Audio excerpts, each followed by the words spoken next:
요새는 씨 뿌리는 기간이라 그래서 오늘 이 말씀을 가지고 한번 준비를 해봤습니다.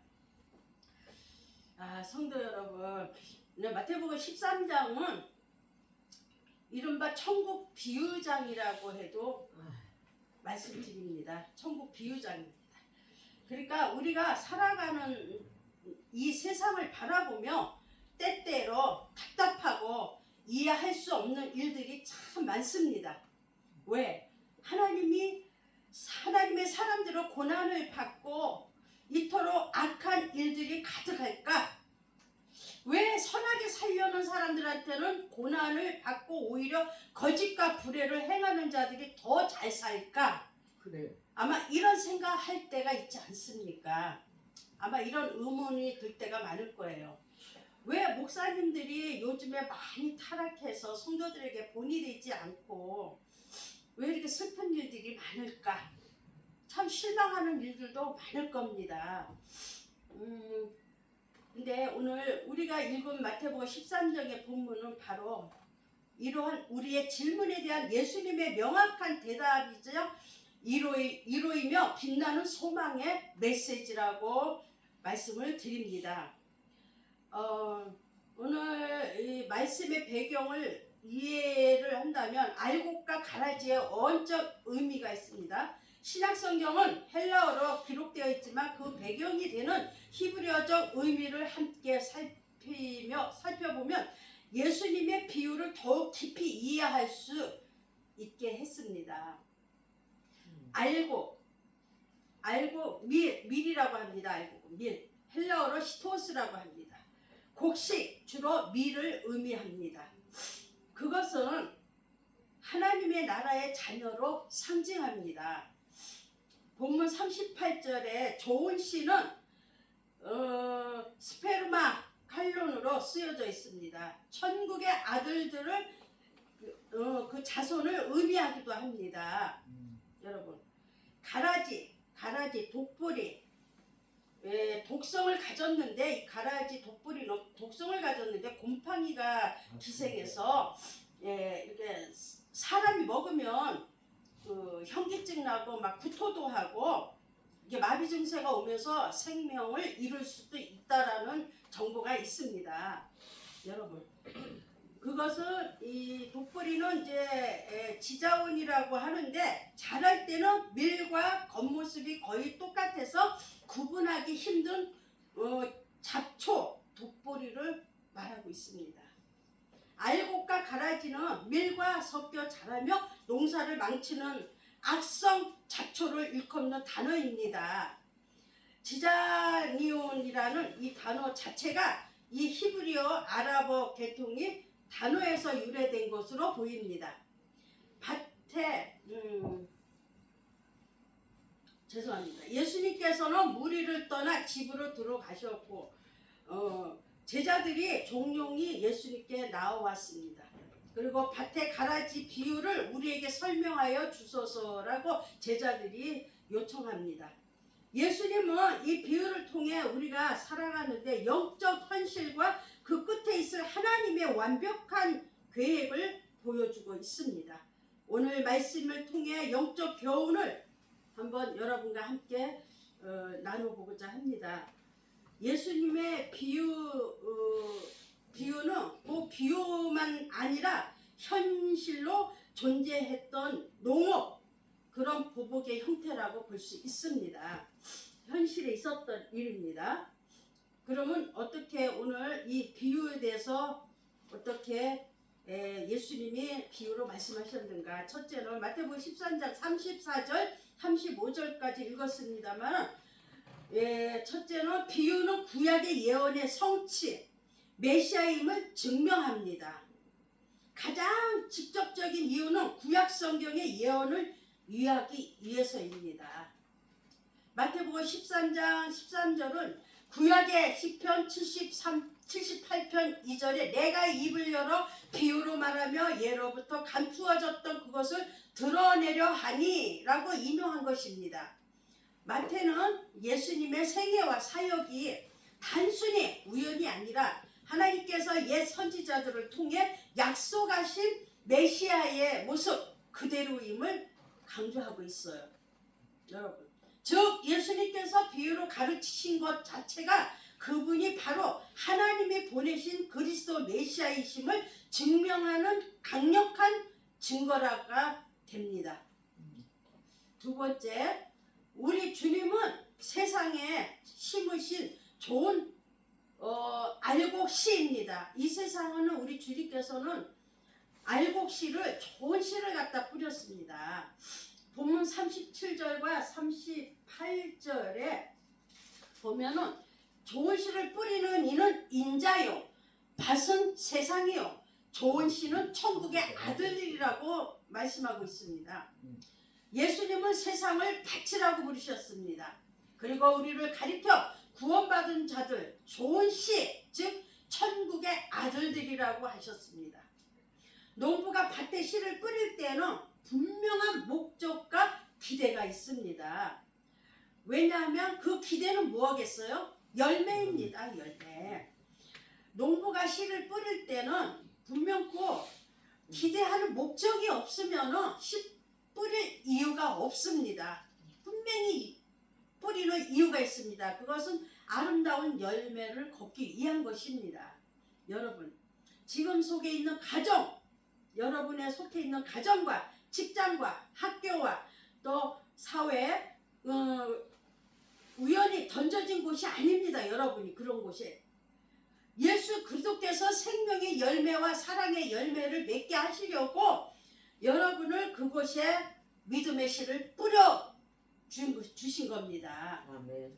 사실을 여러분 예수님의 그 말씀하신 사실을 믿으시길 바랍니다. 아멘. 때로는 내 삶의 자리가 척박하게 느낄지라도 우리는 농부 되신 주님의 돌보심에 그 안에 있는 천국의 자녀들이라는 것을 여러분 잊지 말고 반드시 믿으시기를 바랍니다. 아멘. 저도 봄이 되면 엄청 바빠요. 저도 몇 년 전까지만 해도 저희가 농사를 져요. 우리 모가미 교회는 쌀 농사를 지는데 그 일본에 20년 전, 24년 전에 왔을 때 처음부터 와가지고 오랫동안 논에 가서 이제 같이 일을 했어요. 남편이 이제 다네마키 씨를 뿌려갖고 자라게 해서 그 다음에 논에다가 이제 갖다 심는데 얼마나 풀이 많이 나오는지 저는 집에서 태어날 때부터 농사를 안 져봤고 부모님부터 농사를 안 져봤기 때문에 몰랐습니다. 일본 와서 이제 처음 알은 거예요. 그런데 논에 가니까 풀들이 왜 그렇게 섞어서 많이 자랐는지 모르겠어요. 아주 골칫덩어리더라고요. 그래서 이제 너무나 속상하니까 이러다가는 열매를 못 맺겠다 싶어서 이제 장화를 신고 그리고는 이제 논두렁이 들어가서 이제 잡초를 뽑습니다. 그냥 막 뽑는데 뽑다가 보니까는 어쩌면 이렇게 똑같은지 몰라. 그 가라지 그 싹이 올라오는 거하고 그 알고 그 주사랑 똑같아. 그러니까 이 밑에를 봐야 돼. 이 독뿌리 그 밑에는요 굉장히 넓어요. 그 밑에 뿌리에서 올라오는 게 밑에가 넓고 그리고 벼는 밑에가 가늘어요. 이렇게 쫙 뻗어져 있어요. 그 밑에를 보고 뽑아야 되는데 처음에 몰라서 무조건 귀찮은 존재라고 막 뽑아버렸어요. 뽑아서 버리다 보니까 알고까지 싹 뽑아버리고. 그러니까 무식한 게 용감하다고 농사 안 접은 사람은 몰라요. 응? 그래서 너무너무 정말 논두렁에 덥석 앉아가지고 논두렁 안에서 아무리 약을 쳐도 또 나오고 또 나오고 잡초가 계속 나옵니다. 가라지가. 골칫덩어리죠. 그래서 어느 정도 자라다 보면은 이게 비슷해가지고 곡식을 뽑다가 이거를 가라지를 뽑다가 곡식까지 함께 뽑혀 나갈 때가 많습니다. 여러분 다 자라고 나면 열매가 보이는데 가라지를 뽑아버리려고 해도 뽑아지지가 않아요. 이제 뿌리가 완전히 튼튼하게 그 가라지의 뿌리가 다 튼튼하게 뻗어 있기 때문에 뽑을래도 뽑아지지가 않아요. 왜냐 아기 때 뽑아야 돼. 아기 때 관리를 하고 갈아줘야 돼요. 그래서 다 자라고 나면은 그 다음에 위에가 열매는 곡식 열매는 벼이싹이 딱 이렇게 그냥 연들어가지고 고개를 숙이고 있고 그렇지. 가라지는 뻣뻣하게 서가지고는 그 씨가 있기는 있는데 열매가 아니죠. 독불이죠. 그래. 그게 쫙 그냥 하늘을 향해서 올라가 있어요. 그게 뭐냐면 제가 직접 농사짓고 논에 들어가서 일을 하다 보니까 그런 거를 다 알게 되더라고요. 그렇죠. 그래서 이 하나님의 말씀이 바로 이런 거구나 라는 걸 더 현실로 깨닫게 해주시더라고요. 응? 아멘. 여러분, 그래서 다 자라고 나면 가을쯤 돼서 보면은 알곡과 그 가라지를 이제 분명하게 나타납니다. 예. 왜? 이제는 농부가 이제는 고개를 다 숙여서 곡식이 이제는 나수를 빌 때가 됐구나. 그리고 이제 가서 이제 배를 빌려고 보면은 독뿌리들이 막 올라와가지고 여기저기 곡식들을 다 가려져 있어요. 근데 그 올라온 그 씨를 다 안 잘라버리면 내년에 또 나와요. 그게 뿌리가. 그래서 결국은 알곡과 가라지를 분별이 확실한 거예요. 다 자라고 나니까. 여러분, 그래서 저는 주님께서 말씀하시는 이 뜻을 바로 이해가 갔습니다. 농사 안 접은 사람은 이해를 못해요. 결국 마지막에 수확할 때 보면 알곡의 거두어 곳간에 들이우고 가라지는 불 속에 던져서 태워버린다고 했습니다. 그렇지. 그러니까 알곡은 누굴 말하냐면 성도들을 말합니다. 구원받은 성도들을 말하고 있습니다. 곡간은 천국을 말합니다. 아멘. 천국. 우리가 영적으로 말씀드릴 때 가라지는 지옥불을 말합니다. 태워버리기 때문에. 그래서 실제 제가 농사를 지으니까 그게 그대로 맞습니다. 알곡과 쭉정이를 다 정리해가지고 그 쭉정이는 날아가고 알곡만 안으로 들어오더라고요. 그렇게 해서 이제 농협으로 수매도 하고 이렇게 하고 있습니다. 좋은 씨는 말씀입니다. 말씀의 씨를 여러분의 마음밭에 심으시는 분이 바로 누구인가요? 하나님께서 그 말씀의 씨를 밭에다 뿌리신 거예요. 여러분의 아멘. 마음밭에 뿌리신 거예요. 아멘. 그러니까 하나님께서는 뭐예요? 농부셔요. 농부. 아멘. 직접 우리들의 마음과 생각에 뿌려주시는 거예요. 그분이 여러분의 마음에 믿음의 좋은 씨를 심으셨다는 겁니다. 아멘. 그런데 좋은 씨가 자라는 동안 가라지 씨를 누가 뿌려놓았을까?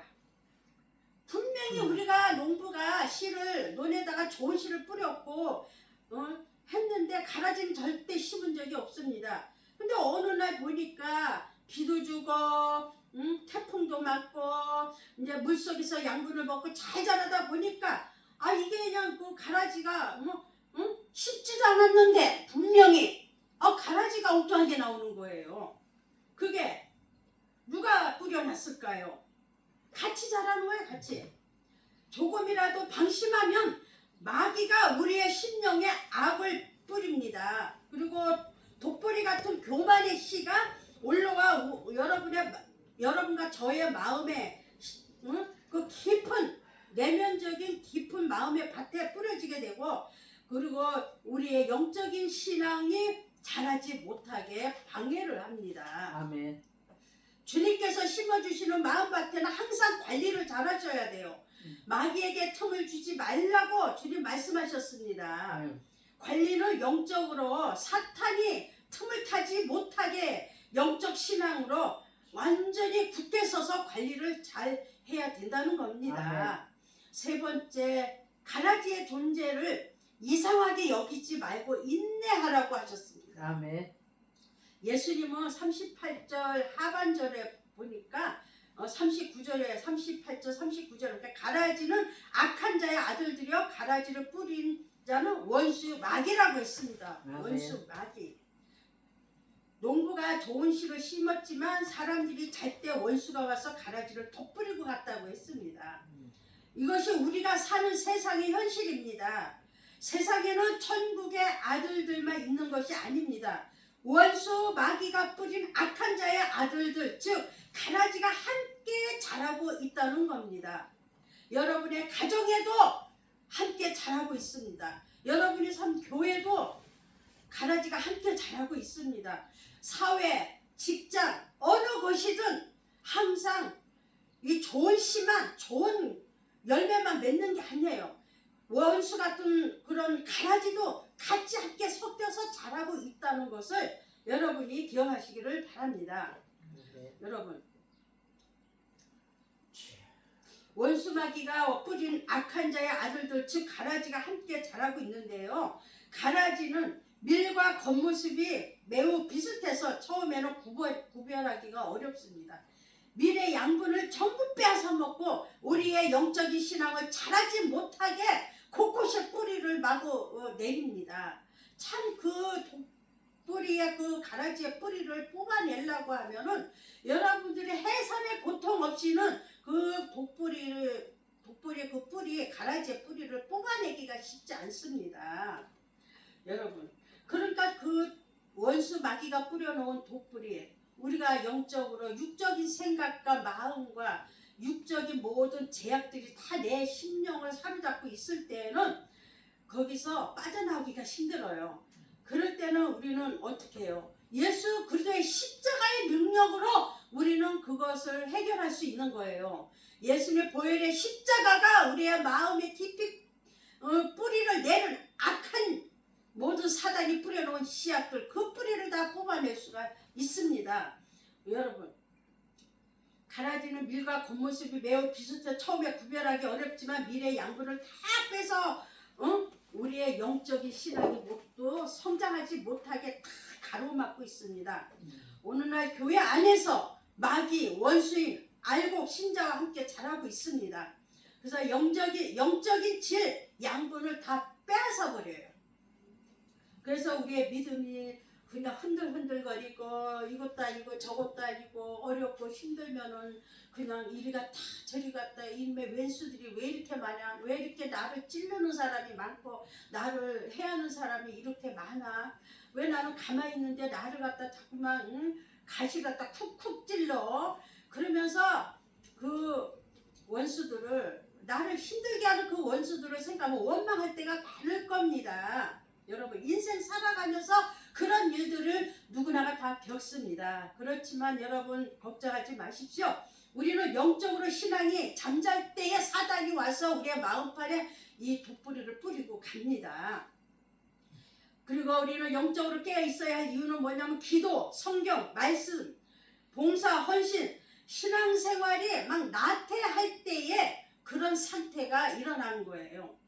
여러분, 열심, 기도, 말씀, 전도, 사랑, 인내 모든 것이 나태해지고 게으를 때 열정도 없어지고 사명도 없어지고 사랑도 용서도 다 식어버리게 됩니다. 증오와 악만 가득 차서 하나님의 은혜가 아닌지 억지로 하는 신앙생활, 억지로 교회 나가고 억지로 예배 드리는 거, 신령과 진정으로 내 마음의 제사를 하나님 앞에 산제사를 드리는 게 아니라 억지로 드려지는 제사, 가인의 제사가 되고 마는 겁니다. 여러분, 자원하는 심령, 구원의 기쁨이 내 안에서 하나님 나 같은 죄인을 구원해 주셔서 난 하나님의 자녀로 나 같은 거 하나님의 백성으로 삼아주시니, 나를 천국 백성으로 삼아주시니 그 은혜가 너무너무 구원의 기쁨이 감사해서 자원적인 마음으로 하나님 앞에 그 기쁨의 제사를 하나님 앞에 드려지는 것이, 그것이 하나님이 기뻐하는 제사입니다. 우리는 내 삶을 괴롭히고 세상을 어지럽히는 가라지를 볼 때마다 마음에 안 들고 눈에 거슬리는 사람들이 교회 안에서 번번이 일어나고 있습니다. 어느 곳이든 알곡을 심는 곳이란 당장 뽑아버리고 싶지요. 교회 나가면 성도들은 성도들 간에 갈등이 있습니다. 저 가라지 좀 뽑아버렸으면 우리 교회가 조용할 텐데, 아유 저 가라지 나가버렸으면 좋겠는데, 이럴 때가 얼마나 많습니까? 그런데 여러분, 그게 인간의 마음이에요. 저쪽 교회 안에 저런 가라지를 다 뽑아버리고 덕도 안 되는 거 도움도 안 되는 저 가라지를 뽑아버려야 될 텐데, 그럼 알곡만 있을 텐데.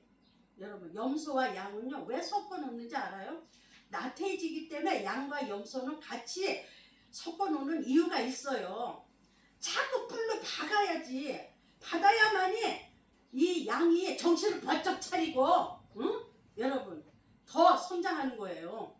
그러니까 때로는 악도 하나님이 적절하게 필요할 때 쓰실 때가 있습니다. 오늘 앞서 비유의 내용 보면 28절 29절에 보면 종들이 우리가 가서 이것을 뽑기를 원하십니까? 라고 예수님한테 요청합니다. 여러분 주님은 뭐라 그러셨죠? 가만두라. 가라지를 뽑다가는 곡식까지 다 뽑아버릴 거다 라고 이렇게 말씀하셔요. 여러분 예수님은 염려하셨어요. 이러면 가라지 뽑다가는 곡식까지 뽑아버리면 한 영혼이라도 응? 마귀 새끼를 제거하려다가 악한 선한 그 양까지도 다친다는 거예요. 여러분이 사회생활이나 교회 신앙생활 할 때 어디를 가든 인간관계에 있어서 그럴 때가 많을 겁니다. 저 가라지 좀 나한테서 빨리 떠났으면 좋겠다. 아유 얼른 뽑아버렸으면 좋겠다. 아유 내 곁을 떠났으면 좋겠다. 가정사도 그렇고 교회도 그렇고 직장에서도 아마 이런 일들이 많이 일어나죠. 그런데요 하나님이 악을 즉시 심판하지 않는 이유가 있습니다. 당장 뽑아버리면 좋지만 뽑아버리지 않는, 심판하지 않는 이유가 있어요. 그게 뭔지 알아요? 마지막까지 악을 용납하셔서가 아닙니다. 하나님은 가라지 용납하는 것이 아니라 바로 좋은 씨인 우리의 영혼을 다치지 않게 보호하기 위함입니다. 한 영혼이라도 더 구원하시려는 하나님의 지독한 사랑과 인내 때문입니다. 믿습니까? 아멘. 따라서 우리는 세상의 부조리와 악함 앞에서 낭망하거나 내 손을 복수하려 하지 말고 하나님께 때를 기다리며 인내해야 합니다. 아멘. 여러분 복수는 주님께 맡겨야 합니다. 성경에는 로마서 12장 19절 20절에 내 사랑하는 자녀들아 너희가 친히 원수 갚지 말고 진노하심에 맡기라 고 기록되어 있습니다. 원수 갚는 것은 내게 있으니 내가 갚으리라 그랬습니다. 아멘. 여러분 내가 심판하지 않고 내가 그들을 원수 갚지 않아도요 주님께 모든 걸 맡겨버리면 주님께서 때가 되면은 아이고가 쭉정이를 다 주님이 심판하셔서 다 뽑아버리셔요. 아멘. 내가 안 해도 돼요. 내가 하면은 주님이 할 게 없거든요. 그러니까 우리는 주님을 위해서 아름다운 신앙생활을 하다 보면 열심히 하다 보면 때로는 생각지 않는 그런 가라지 같은 인생들이 나를 가시같이 막 찌르고 막 아프게 할 때가 있어요. 근데 그 가시를 번쩍이 뽑아버리지 말고 그 가시밭 주님의 십자가에 골고다에 오르셨던 예수님의 그 아픈 고통, 그 가시면류관 쓰셨던 그 고통을 생각하면서 우리는 그것을 뛰어넘어야 돼요. 그 뛰어넘는 건 성령의 능력으로 뛰어넘어야 되는 거예요. 우리의 믿음으로 뛰어넘어야 되는 거예요. 구원의 기쁨으로 뛰어넘어야 돼요. 그거를 이 가라지 뽑아주셔서 할 수만 있으면 이 잔을 내게서 지나가게 하소서. 그러나 내 원대로 마옵시고 아버지의 원대로 하옵소서라고 예수님이 감난산에서 땀방울이 피방울 되기까지 기도하시지 않았습니까? 예수님은 순종하셨어요. 그대로 그 가시를 받으셨어요. 그대로 창으로 찔림을 받으셨어요. 그대로 채찍에 맞으셨습니다. 여러분 우리는 이 세상을 살아가면서 가라지 같은 인생들이 있다면 그 영혼 또한 하나님이 사랑하시는 영혼입니다. 그래서 우리는 주님이 천사들을 보내서 이 땅에 보내서 심판하시는 그날까지 우리는 낫을 들면 안 됩니다. 원수를 갚으면 안 됩니다. 주님이 천사들을 통해서 낫을 들고 와서 앞과 손을 분별하고 수확할 때가 올 것입니다. 네 번째, 의인들은 자기 아버지 나라에서 해와 같이 빛난다고 말씀하셨습니다. 43절에 43절 한번 읽어볼까요? 43절. 그때엔 의인들은 자기 아버지 나라에서 해와 같이 빛나리라. 귀 있는 자들은 들으라 그랬습니다. 여러분 비록 지금은 가라지 때문에 좋은 씨가 고통받고 가려져 있는 것 같지만 영원히 그런 것이 아닙니다. 39절에 추수 때는 세상 끝이요 추수꾼은 천사들이라고 말씀하셨습니다. 아멘. 역사는 끝에는 반드시 하나님의 공의로운 심판이 있다는 것입니다. 40절에 또 42절에 보면 가라지들은 먼저 거두어서 불사람을 당하게 된다고 했습니다. 아멘. 모든 넘어지게 하는 것과 불법을 행하는 자들을 슬피 울며 이를 갈게 될 어미하신 하나님의 심판이 기다리고 있다는 겁니다. 그러나 좋은 씨로 끝까지 인내하며 믿음을 지킨 자들은 결말은 어떻습니까? 오늘 말씀이 결론이자 하이라이트인 43절을 함께 한번 새겨보겠습니다. 43절. 오늘 아까 말씀하신 대로 그때 의인들은 자기 아버지 나라에서 해와 같이 빛나리라. 해와 같이 빛난대요. 마지막에 하이라이트는요. 여러분, 의인들은 자기 아버지 나라에서 해와 같이 빛나리. 귀 있는 자가 들으라. 귀 있는 자가 들어야 되는 거예요. 영적인 귀가 열려진 자는 이 주님 말씀하시는 음성을 들어야 합니다. 할렐루야. 가라지에 치이고 상처 입으면서 끝내 예수 그리스도의 생명을 품고 알곡으로 자라는 성도들을 향한 위대한 하나님의 약속입니다. 믿습니까? 그날에 우리는 더 이상 척박한 세상의 밭이 아니라 자기 아버지 나라, 즉 영원한 천국에서 태양처럼 찬란하게 빛나게 될 것이라는 것입니다. 아멘. 그러한 소망의 메시지입니다. 세상 사람들은 가라지처럼 수단과 방법을 가리지 않고 높이 올라가는 것을 빛나는 삶이라고 생각하는데요. 정 아닙니다. 우리 주님 말씀하신 그런 뜻은 아닙니다.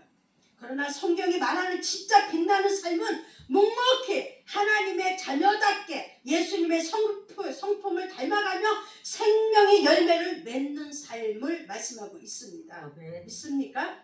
그러니까 우리는 주님의 십자가에 맡기고 그분의 말씀을 따르고 순종하는 삶입니다. 마지막 결론입니다. 귀 있는 자는 들어야 합니다. 귀 있는 자는 들을지어다. 오늘 말씀하셨습니다. 예수님의 귀 있는 자들은 들으라. 엄숙한 초청으로 말씀하고 있습니다. 여러분, 오늘 이 귀 있는 자는 들어라. 이 말씀에 이제 끝을 맺을 겁니다.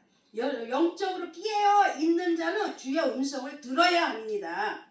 세상의 가라지의 말이 아닌, 세상의 소문난 소리가 아닌, 우리가 이단과 사이비의 어떤 잘못된 사상이나 잘못된 신앙관을 듣는 것이 아니라 우리는 말씀 앞에 이 비유를 잘 생각하고 이 주님이 우리에게 주시는, 각자에게 주시는 비유의 말씀이 어떤 뜻인지를 여러분이 주님의 말씀에 귀를 기울여서 여러분이 그 현실을 잘 판단해서 여러분이 신앙생활 하는데 어려움이 없도록 그렇게 되어지기를 저는 원합니다. 사랑하는 성도 여러분, 가라지 때문에 불평이 있습니까? 우리의 소중한 영적 에너지를 우리는 가라지와 싸우면서 낭비하지 마십시오. 약한 세상에 동화되어 나 자신도 가라지처럼 변해갈지도 모릅니다. 주의해야 합니다. 우리가 집중해야 할 것은 내가 지금 천국의 아들들답게 또는 알곡으로 여물어가고 있는가, 내 영적인 신앙이 그렇게 여물어가고 있는가를 한번 내 자신을 돌아볼 필요가 있다고 생각합니다. 아멘. 오늘도 내 안에 심겨진 복음의 씨앗이 예수 그리스도의 은혜와 사랑의 햇빛을 받아 무럭무럭 여러분의 영혼 속에 자라나기를 바랍니다. 아멘. 눈물을 흘리며 씨를 뿌리는 자는 기쁨으로 거둘 것입니다. 아멘. 마침내 아버지 나라에서 해와 같이 빛나게 될 그 영광스러운 날을 소망하며 이번 한 주간도 여러분 말씀 속에서 승리하시기를 예수 이름으로 축원합니다. 할렐루야. 기도합시다. 하나님 아버지 감사합니다. 오늘도 우리에게 주시는 귀한 말씀 아버지 하나님이여, 이 4가지 5가지의 말씀을 통해서 우리의 마음판에 씨가 심어지게 하시고 깨닫게 하시고, 절대 우리는 가라지라고 나를 찌르는 가라지가 나를 힘들게 할지라도 우리는 원망하지 말고 그들의 영혼을 사랑하며 품으며 주님이 오시는 그날까지 아버지 하나님 알곡 신자가 뽑히지 않도록 우리는 그들을 위해서 기도하는 동력자들이 다 되게 하여 주시옵소서. 아멘. 영적으로 성장하는 신앙들을 다 갖도록 오늘 이 말씀을 통해요 하나님 잊어버리지 말고 말씀을 삼구하며 늘 하나님 말씀에 순종하고 실천하는 삶을 살도록 도와주시옵소서. 아멘. 특별히 아버지 하나님 오늘 우리 귀한 우리 아버지 하나님 이 한 아버지 하나님 우리 형제님 아버지 청년이 이렇게 오셨습니다. 아버지 하나님께서 그 모든 삶을 축복하여 주시옵소서.